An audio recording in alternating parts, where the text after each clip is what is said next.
बंधुओं, जीवन में कितनी भी प्रतिकूलताएं क्यों ना आए, कितना भी बुरा समय क्यों ना आए, कितनी भी विषम परिस्थितियां क्यों ना आए, कभी भी घबराना नहीं, कभी भी डरना नहीं, कभी भी परेशान नहीं होना।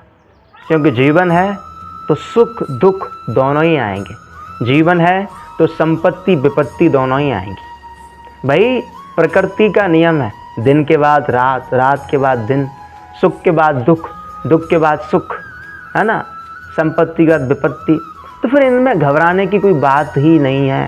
भाई, हम सब के जीवन में जब सुख आता है तो हम सब बड़े ही खुश रहते हैं, बड़े ही आनंद में रहते हैं।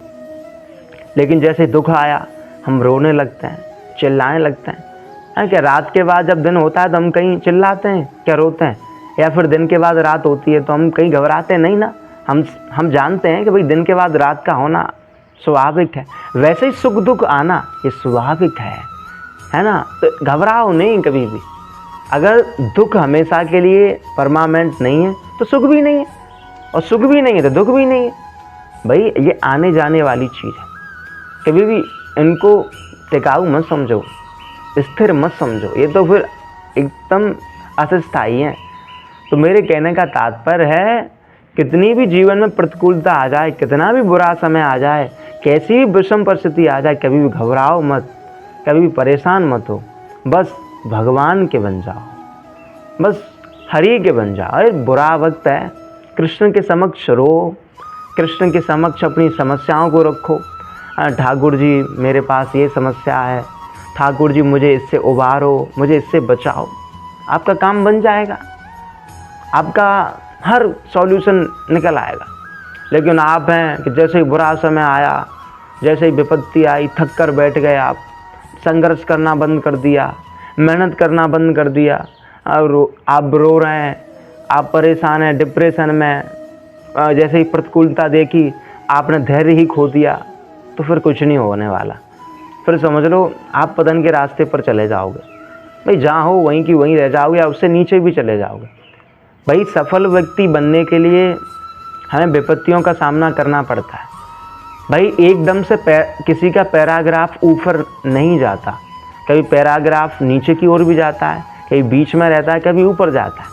तो हमें तीनों स्थिति में, ऊपर नीचे बीच में, हमेशा समान भाव रखना है। भाई, समझो बात को, सुख दुख समान भाव रखना है। तो कैसा भी वक्त आए, कैसी भी स्थिति आए, कैसी भी परिस्थिति आए, किसी भी परिस्थिति में हमें घबराना नहीं, बस ठाकुर जी का बना रहना। जो ठाकुर का बन जाता है उसका हर हाल में आनंद ही आनंद है, उसकी हर हाल में मौज ही मौज है। भाई, नरसिंह जी के पास, मैं तो समझता हूँ नरसिंह जैसा हाल तो हम सबका नहीं है। बताओ, महान भगवत भक्त नरसिंह जी, उनकी लड़की के यहाँ शादी, और उनके पास भात के लिए कुछ भी नहीं, कोई सामग्री नहीं, और चल दिए भात, तब चलो भाई भात बनाएंगे, और कुछ भी नहीं है। तो ठाकुर जी को आना पड़ा। ठाकुर जी ने और रुक्मिणी जी ने भात भराया, हुंडियों की वर्षा की। तो फिर भगवान ऐसे ही सुनते हैं अपने भक्तों की। हो सकता है आपको हाल में लगे कि भगवान मेरी नहीं सुन रहे, भगवान सबकी सुनते हैं। इसलिए कभी भी प्रतिकूलता को देखकर, कभी दुखों को देखकर घबराना नहीं। अगर आप भगवान के हैं तो आपके साथ कभी बुरा नहीं होगा। अगर आप ठाकुर जी पर आश्रित हैं तो आपका मंगल ही होगा, आपका कल्याण ही होगा। इसलिए कैसी भी परिस्थिति हो, कभी भी घबराना नहीं है, कभी भी डरना नहीं, बस हमेशा ठाकुर जी का बना रहना। राधे राधे।